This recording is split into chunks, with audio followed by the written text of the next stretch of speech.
Muchas gracias por poder estar juntos una vez más. Para mí es un privilegio, honestamente, de todo corazón. No están siendo días muy fáciles, están siendo días realmente donde mi salud no está bien y por eso le agradezco muchísimo a Dios la posibilidad de poder estar con ustedes. Estoy acá acomodando la cámara, creo que ahí nos vemos bien. He pasado las últimas semanas con una descompensación de la miastenia gravis y justo mi amigo Claudio me pide cómo enfrentar el sufrimiento. Y yo debería estar acostumbrado porque son muchos años, pero uno no se acostumbra porque necesitamos aprender cada día a ver cómo enfrentamos el sufrimiento. Es interesante porque la última vez que compartí con ustedes hablamos de Job. Job, un hombre que realmente sufrió, un hombre que había perdido las cosas que él más quería en cuanto a lo económico, hablamos de posesiones que él atesoraba, perdió las personas que amaba, a su familia, pero también el privilegio que todos nosotros nos aferramos y es la salud. Cuando nuestra salud es tocada, todo se tambalea. Entonces, yo pensaba en mi país, en Argentina, en la pandemia, y pensé, bueno, la pandemia puede ser una pandemia pasiva, puede ser una pandemia productiva o una pandemia piadosa. ¿Y de qué depende? Depende de mi corazón. Y es lógico y triste a la vez que todos nosotros queremos tener producción, producción, producción. Hace unos días estaba leyendo el escrito que hizo Marcela justamente y hablaba de estar quietos. Y sí, Dios quiere que en esta pandemia no estemos pasivos, pero sí que estemos piadosos, que le busquemos a Él. Entonces, quiero leerles un versículo del Salmo 31, versículo 24, y dice así: Esforzaos y aliéntese vuestro corazón, todos vosotros los que esperáis en el Señor. Me tengo que esforzar y se tiene que alentar mi corazón. Pero yo les acabo de decir que había que tener una pandemia piadosa. Entonces, ¿cómo me voy a esforzar si tengo que estar quieto? Es hasta incongruente. Pero fíjese, si usted me acompaña a 2 Timoteo, capítulo 2, versículo 1, dice: 2 Timoteo, capítulo 2, versículo 1. Tú pues, hijo mío, esfuérzate en la gracia que es en Cristo Jesús. Me tengo que esforzar en la gracia. Ahora, ¿qué es gracia? Gracia es que Dios me da lo que yo no merezco. Una definición que cualquiera de nosotros sin estudiar teología podría decir.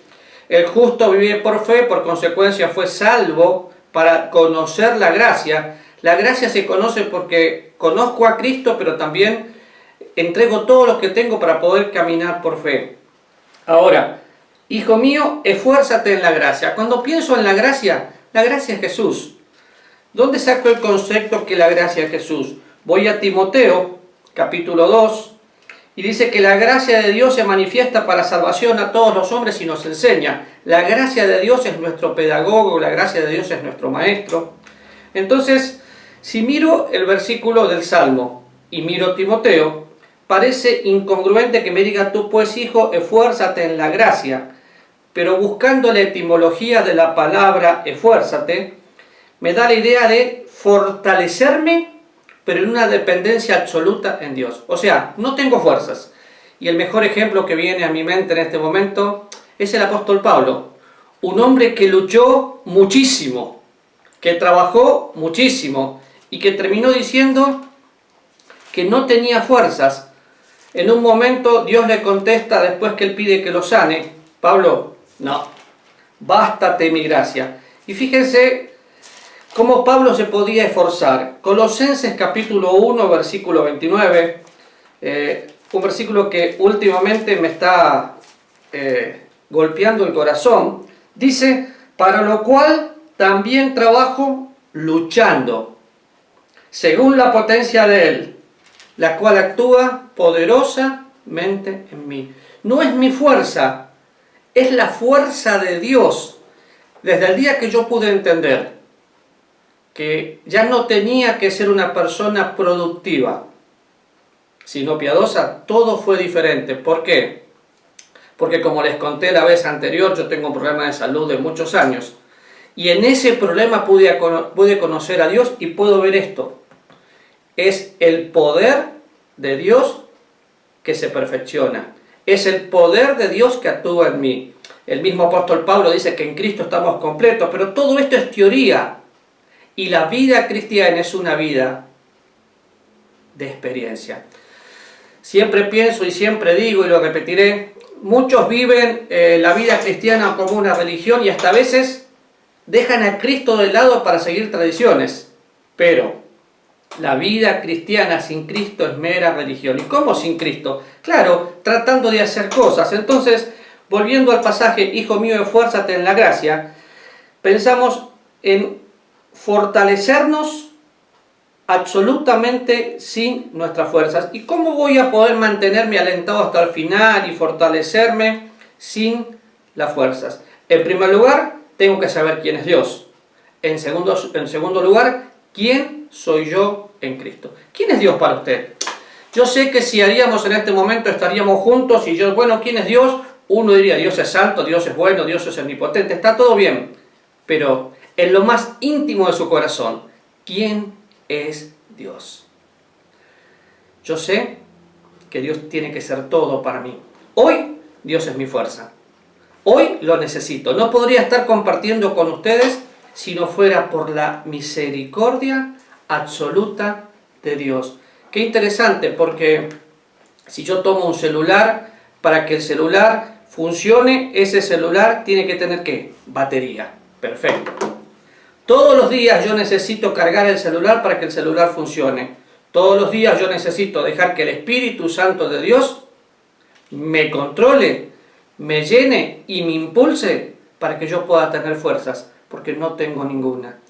Y qué importante es entender que no pasa por mis dones espirituales, no pasa por mis talentos o habilidades, porque cualquier habilidad se convierte en mi enemigo cuando confío en la habilidad en vez de confiar en Dios.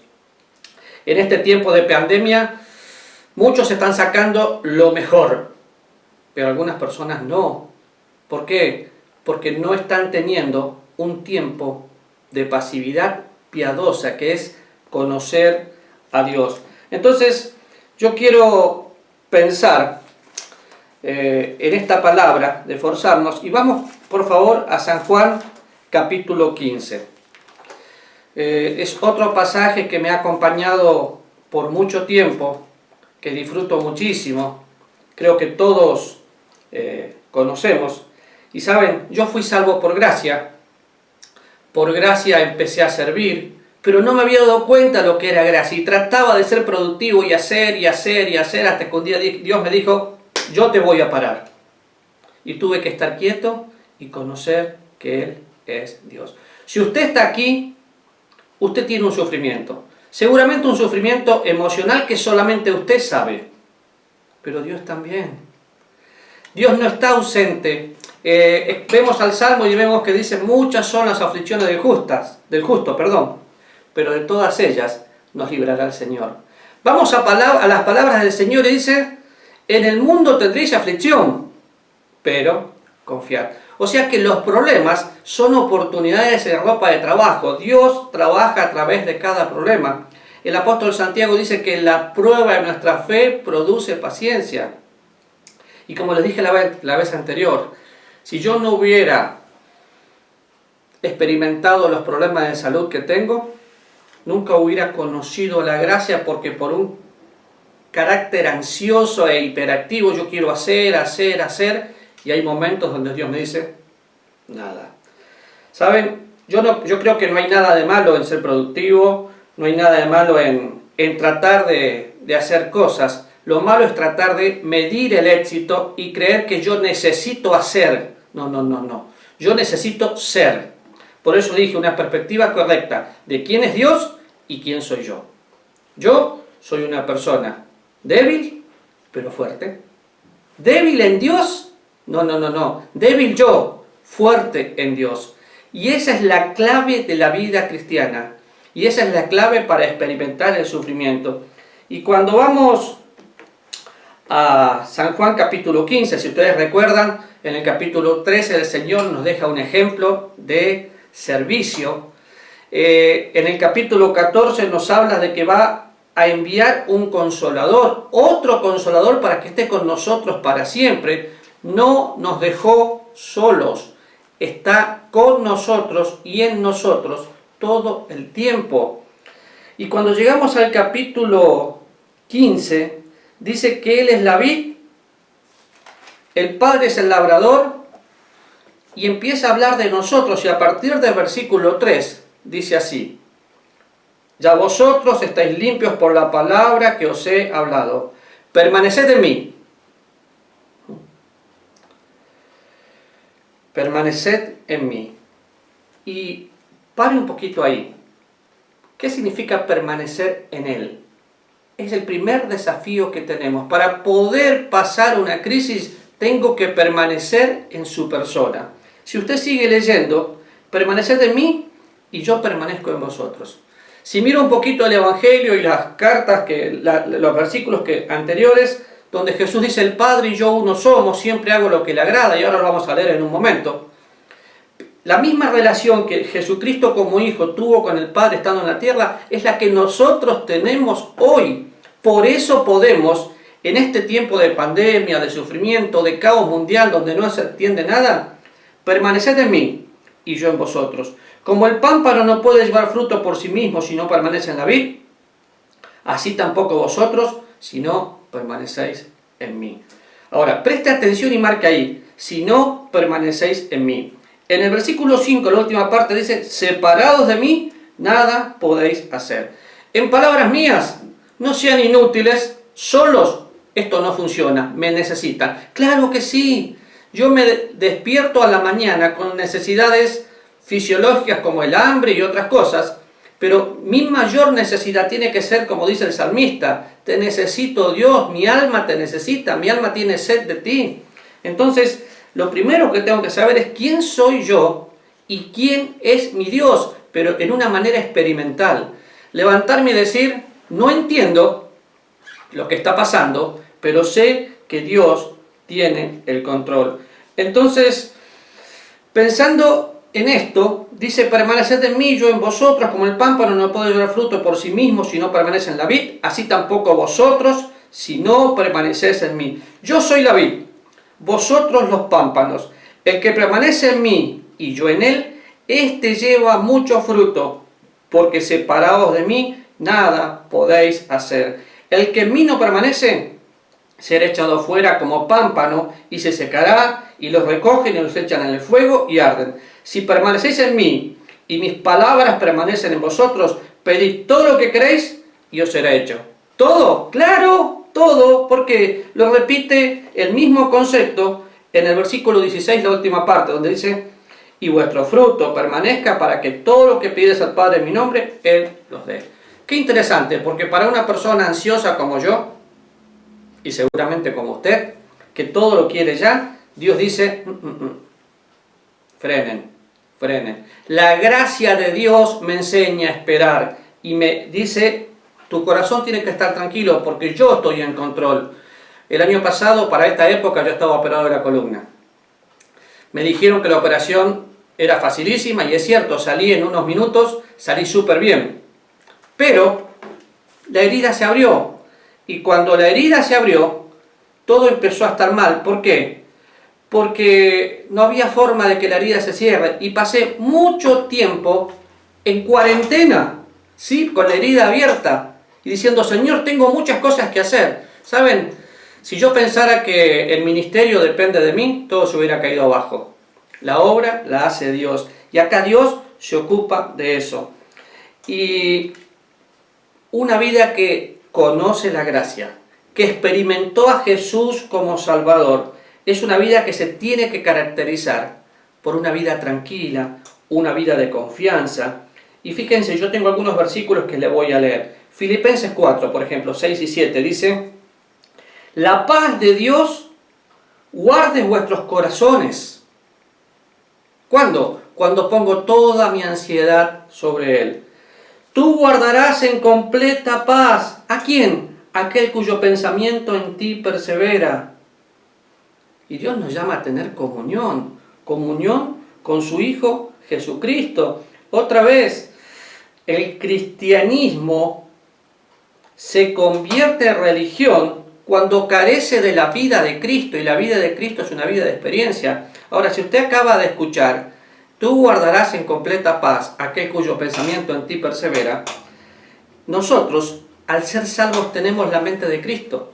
Podemos sentir lo que Dios siente, saber lo que Dios sabe, porque Él no solo nos manda a permanecer en su persona, no solo nos manda a permanecer en su palabra, nos da un privilegio, una prerrogativa. Después de llamarnos hijos, de llamarnos siervos, nos llama amigos. Ya no os llamaré siervos, porque el siervo no sabe lo que hace su Señor, pero los llamo amigos, porque todas las cosas que oí de mi Padre se las doy a conocer. Por eso es que puedo pedir todo y lo voy a tener, porque cuando pido conforme a la voluntad de Dios, tengo de acuerdo a lo que estoy pidiendo, y esa es la mente de Cristo. Pero es interesante pensar en la palabra permanecer. Si pienso en la palabra permanecer, yo acá la tengo en mi hoja, la busqué a propósito en español y en griego. De hecho, no hace falta saber griego para estudiar la Biblia, pero en griego es la palabra meno. Y en español es la palabra inmanencia. Y las dos tienen mucha relación. Me habla de intimidad, me habla de comunión, me habla de dependencia absoluta. Si usted mira un poquito el pasaje, cuando dice permanezcan en mí y mis palabras permanecen en vosotros. ¿Qué quiere decir que la palabra de Dios tiene que permanecer? Bueno, todos conocemos de memoria, pero lo vamos a buscar, Colosenses capítulo 3. Y, ¿saben? Conozco personas que son unos excelentes teólogos y que son referentes para mí en cuanto a conocimiento bíblico. Pero la vida cristiana no se basa en lo que yo conozco, sino en mi experiencia personal y mi concepto de quién es Dios y quién soy yo. Colosenses 3 dice, la palabra de Cristo mora en abundancia.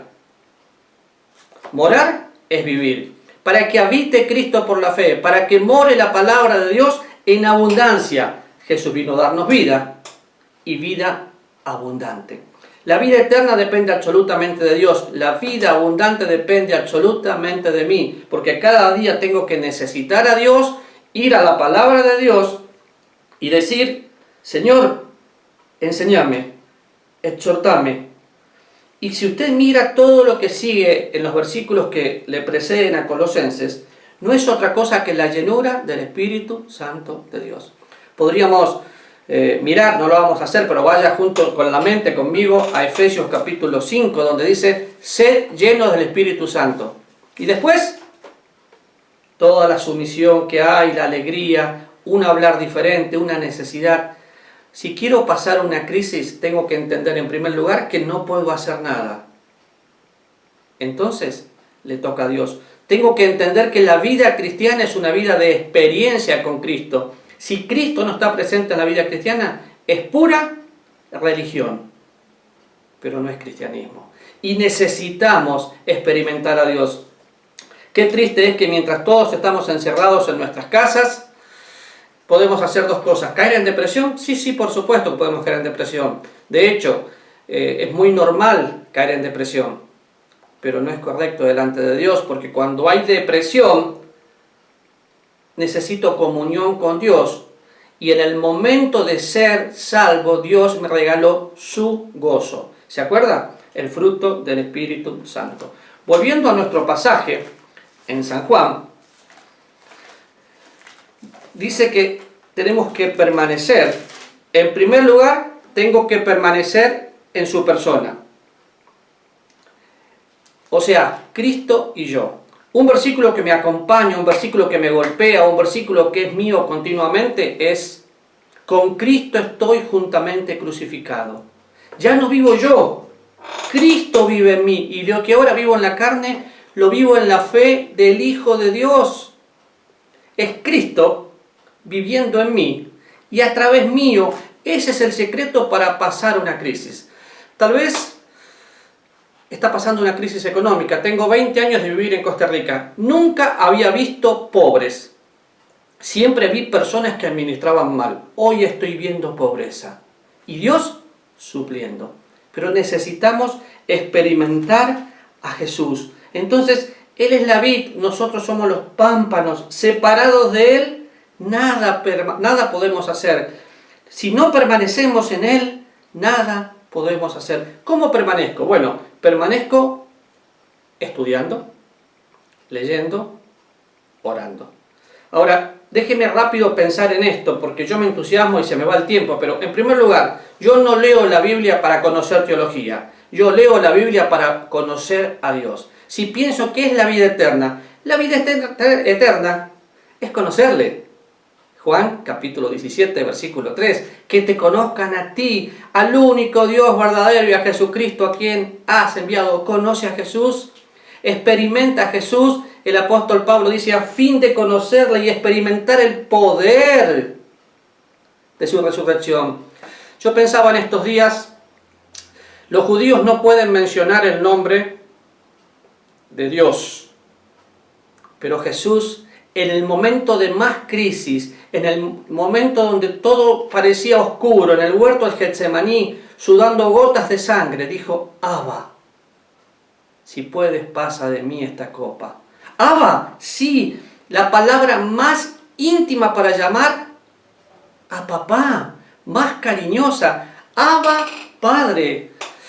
Entonces los judíos no pueden mencionar ese nombre y siempre decimos que voy a ponerme a los pies de Jesús. ¿Sabe? Mientras yo estoy a sus pies, yo creo que Él levanta mi cara y me mira cara a cara y yo veo sus lágrimas. Porque Él sabe lo que usted está sufriendo, lo que está sintiendo, lo que está viviendo. Y Dios no está ausente, Dios está presente. Él se regocija en mí con cántico. Soy su creación, soy hechura suya, creado en Cristo Jesús para buenas obras. Entonces, la idea de permanecer en Él y permanecer en su palabra me da seguridad. La seguridad me hace vivir en serenidad. ¿Por qué seguridad? Porque yo sé en quién he creído. Los políticos me van a defraudar y me defraudaron. Los amigos me pueden defraudar, pero Dios es fiel aunque yo sea infiel. Él siempre está, siempre estuvo y siempre estará. ¿Por qué? Porque es Dios. Ahora, fíjese, permanezco en Él, permanezco en su palabra, pido todo lo que quiero y lo tengo. Bueno, ¿yo saben lo que quiero? Disfrutar la paz de Dios que sobrepasa todo entendimiento. ¿Y cómo hago? Derramo mi corazón delante de Él. Cuando pienso en permanecer en Él y permanecer en su palabra y en llevar fruto. Estudiaba esto y hay dos posiciones de acuerdo a los teólogos. Algunos hablan de fruto en cuanto a cosas para hacer. Puede ser. Mi interpretación de este pasaje es que el fruto que yo voy a llevar aquí es el fruto del Espíritu Santo, el carácter de Cristo. Amor, gozo, paz, paciencia, benignidad, bondad. Dios me lo regaló, ahora tengo que usarlo. Recuerde que 3 de ellos tienen que ver con mi comunión con Dios o mi relación con Dios. 3 de ellos tienen que ver con mi relación con los demás. Y 3 de ellos con mi relación conmigo mismo. Entonces, llevo mucho fruto. Si yo, en íntima comunión con Dios, me siento seguro y empiezo a vivir sereno con la paz de Dios y utilizo lo que Dios me dio, que es el fruto de su Espíritu Santo, ¿saben qué voy a tener? Fruto. Y ese fruto permanece. ¿Por qué? Porque está basado en la vida de Dios. Ante nuestra inconsistencia, incompetencia, debilidad, es interesante porque voy a mirar este versículo y dice, separados de mí, nada pueden hacer. Y fíjense lo que dice el apóstol Pablo. Qué lindo como la Biblia se va complementando. Capítulo 15 de 1 Corintios. Dice exactamente lo mismo. Así que, hermanos míos, claro, versículo 58, no le dije cuál, ¿no? Así que, hermanos míos, amados, estad firmes y constantes, creciendo en la obra del Señor siempre, sabiendo que nuestro trabajo en el Señor no es en vano. ¿Qué tengo que hacer? crecer? ¿Cómo tengo que estar? Firme y constante. Pero fíjense, por la gracia de Dios soy lo que soy. Y su gracia no ha sido en vano para conmigo. Antes, he trabajado más que todos ellos, pero no yo, sino la gracia de Dios conmigo. Leí capítulo 15, versículo 10, leí capítulo 16, versículo 58, y siempre vemos lo mismo. Firme, constante, creciendo, pero apoyados en la gracia de Dios. Ahora, si mira un poquito, en el capítulo anterior de Juan, decía, separados de mí, aparte de mí, nada. En el versículo 10 del capítulo 15, si algo soy, es por su gracia. Creo que es el momento de reconocer que no tengo nada, pero lo tengo todo. Que cuando la Biblia dice que estoy completo en Él, estoy completo en Él. Le voy a contar mi experiencia personal.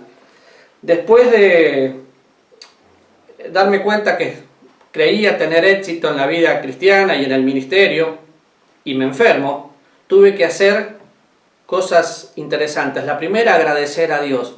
¿Agradecer a Dios porque me enfermé? Sí, y eso liberó mi corazón.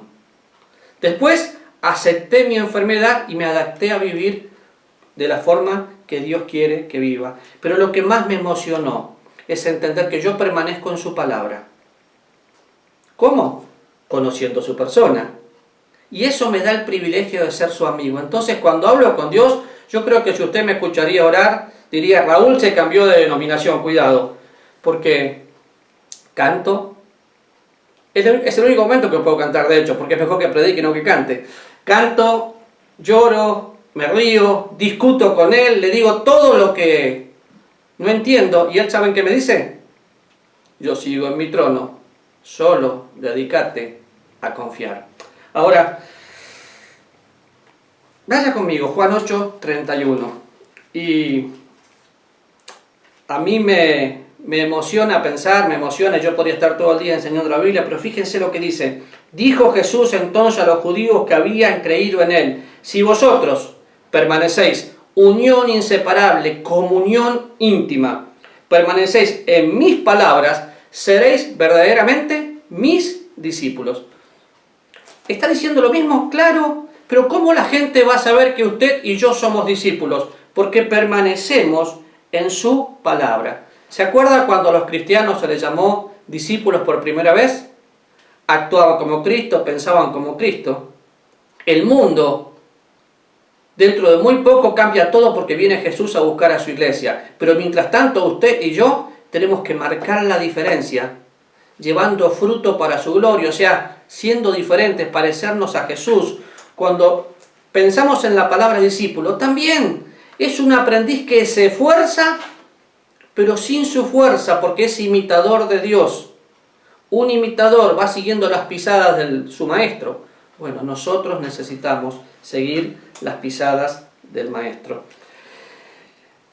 Todo tiene relación. La palabra de Cristo mora en abundancia, la llenura del Espíritu Santo, comunión íntima para poder pasar cualquier crisis. Ahora, yo quiero ver algunos versículos. Fíjese, si usted está pasando un momento difícil, Jesús lo pasó. Estuvo en el Getsemaní, sus mejores amigos lo negaron, todos lo dejaron solo en la cruz, pero Él se lo dijo a Dios. ¿Se acuerda? Si puedes, pasa de mí esta copa, pero que sea tu voluntad.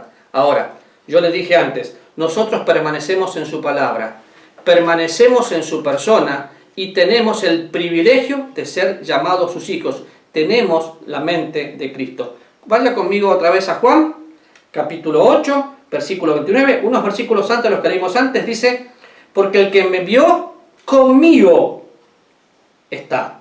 No me dejó solo el Padre, porque yo hago siempre lo que le agrada. ¿Quién es mi Dios? Mi Dios es el que está conmigo. Mi Dios es el que me da fuerza. Mi Dios es fiel. Ese es mi Dios. ¿Y qué hago? Hago siempre lo que le agrada. Bueno, yo sé que en más de una oportunidad usted y yo no hacemos lo que agrada a Dios. Ese es el momento donde no estamos permaneciendo en su palabra, permaneciendo en su persona y utilizando el privilegio de ser amigos. Pero crisis hubieron y seguirán habiendo. Pero sobre toda crisis, Dios sigue en control. Podemos tener crisis emocionales. En este momento hay mucha gente con crisis espirituales, crisis de fe, porque dice, ¿cómo Dios permite todo esto? Dios permite todo esto porque muy pronto Él viene a buscar a su iglesia y nos está perfeccionando. Por eso le dije, tengo que vivir en seguridad y tengo que vivir en serenidad. Pero, lamentablemente, muchos buscan a Dios, pero no lo van a encontrar. ¿Por qué? Porque no entienden lo que es vivir en serenidad, porque todavía no pueden vivir la salvación. Y necesitamos a Cristo.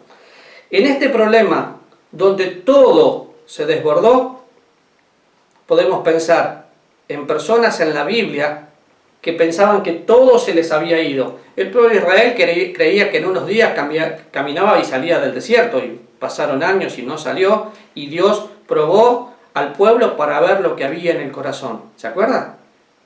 Dios le está probando a usted y a mí para ver qué hay en su corazón. Si usted no tiene seguridad, no puede vivir en serenidad, quizás usted no tenga salvación. Si usted ya es salvo, usted tiene que no solo pensar, tiene que dejar que eso vaya a su corazón y saber con certeza si es salvo. ¿Por qué? Porque si soy hijo, también soy heredero de Dios y coheredero con Cristo. Y si es que padecemos juntamente con Él, para que juntamente con Él seamos glorificados. ¿Está sufriendo? Jesús sufrió. Y los mismos padecimientos que usted y yo tenemos se van cumpliendo en nuestros hermanos en todo el mundo. Entonces, no solo tengo que pensar en seguridad, tengo que pensar en serenidad, pero usted necesita pensar en salvación. Y es interesante cuando hablamos de salvación, porque ¿qué es la vida eterna? Que conozcan a Dios. Conocerle diciendo Dios te bendiga, Dios te guarde. No. Experimentar el poder de la resurrección. Dice el apóstol Pablo, escribiendo a los romanos en el versículo 12 del capítulo 5, por tanto, como el pecado entró en el mundo por un hombre y por el pecado la muerte, así la muerte pasó a todos los hombres por cuanto todos pecaron. Este virus pasa de persona en persona por la respiración, por el aire, pero este virus va a tener una cura y no pasa de una gripe. Pero lo que acabo de leer pasa de persona en persona y tiene una sola cura, que es la sangre de Cristo. Qué interesante, porque yo veía el otro día que estaban haciendo antídotos con sangre para tratar de contrarrestar este virus, el plasma que están utilizando. Bueno, sin derramamiento de sangre no hay perdón de pecados. Desde el Génesis en adelante siempre vemos el perdón de pecados. Ahora piense un poquito, analícese en lo que está viviendo. ¿No siente seguridad? ¿No siente serenidad? Tal vez no tiene salvación. Ya nació de nuevo. No le pregunto a qué iglesia está yendo, no le pregunto cuánto tiempo tiene de ser, entre comillas, evangélico. Le pregunto, ¿ya nació de nuevo? Porque el pecado entra por un hombre y por ese pecado pasa a todos los hombres, pero me habla de muerte. Si compara la situación que estamos viviendo, este virus pasa de persona en persona.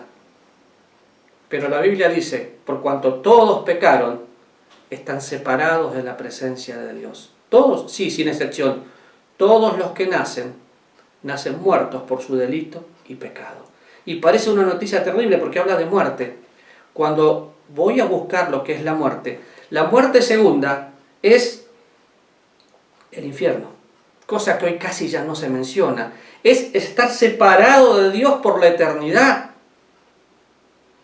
Pero hay una solución. Así como se está buscando la sangre para atenuar un poco el virus que estamos viviendo, la sangre de Jesucristo fue derramada en la cruz del Calvario por usted y por mí. Y en Cristo tenemos redención, o sea, podemos ser comprados para vivir en libertad y tenemos perdón. ¿Y por qué dije podemos ser? Porque usted necesita, sí o sí, usted necesita encontrarse con el Salvador. El perdón está disponible. Pasa si usted lo quiere o no lo quiere. Ahora, déjeme contarle mi experiencia. Me crié en un hogar religioso, pensando que tenía una buena relación con Dios, pero estaba vacío. Y ese vacío lo llenó Jesús. ¿Qué tuve que hacer? Entendí que era pecador. Entendí que la paga del pecado era la muerte. Pero creí con todo mi corazón que la sangre de Jesucristo limpiaba todos mis pecados. Y le dije, Señor, no puedo más. Necesito nacer de nuevo. Te necesito, Señor. Sálvame. Y ese día le pedí a Jesús que venga, me salve. Y Él lo hizo. ¿Fue todo color de rosas? No. Tengo muchos sufrimientos. Pero cuando pienso en todos esos sufrimientos, puedo pensar en lo que el apóstol Pablo dice, conocido por nosotros: ¿quién nos separará del amor de Dios? El virus, la angustia, la persecución, el hambre, la desnudez. No, somos más que vencedores por medio de aquel que nos amó. Entonces déjeme pensar, si usted ya es salvo, usted necesita vivir en la seguridad de saber quién es usted y quién es Cristo. Vivir la serenidad de una comunión con Dios a pesar de la crisis. Y vivir el señorío de Cristo. ¿Qué significa eso? Que Dios more en abundancia en su vida, habitando por fe y controlando todo. Pero si usted está mirando este video y dice, pero es que yo no tengo seguridad y no tengo serenidad, tal vez necesite salvación. ¿Por qué no ora ahí donde está? Y le dice, en el silencio de su corazón, Señor, te necesito. Me doy cuenta que no tengo una relación personal con el autor de la vida. Jesús, te pido que tu sangre limpie mi corazón, perdone mis pecados, que me regales la salvación. Sálvame, Dios, viví en mi corazón. Te recibo como mi único y suficiente Salvador. Y yo quiero orar por usted, Padre, quiero orar en este momento agradecidos por cada persona que nos está viendo. Pedirte por aquellos que están pasando momentos muy difíciles de soledad, económicos, espirituales, y rogarte, Señor, que si son tus hijos puedan tener una perspectiva correcta de saber quiénes son y quién sos. El Dios soberano, el Rey de la tierra, pero mi amigo. Pero te pido también, Dios, por aquellas personas que están viendo y no nacieron de nuevo, que hoy sea ese día, Señor, donde puedan reconocer su pecado y recibir a Jesús como Salvador. Gracias, Dios, en el bendito nombre de Jesús. Amén. Gracias a usted por esta oportunidad, gracias a mi amigo el pastor Claudio. Es un privilegio, es el hermano que Dios me regaló, porque la familia uno la elige. Entonces, gracias por estar juntos.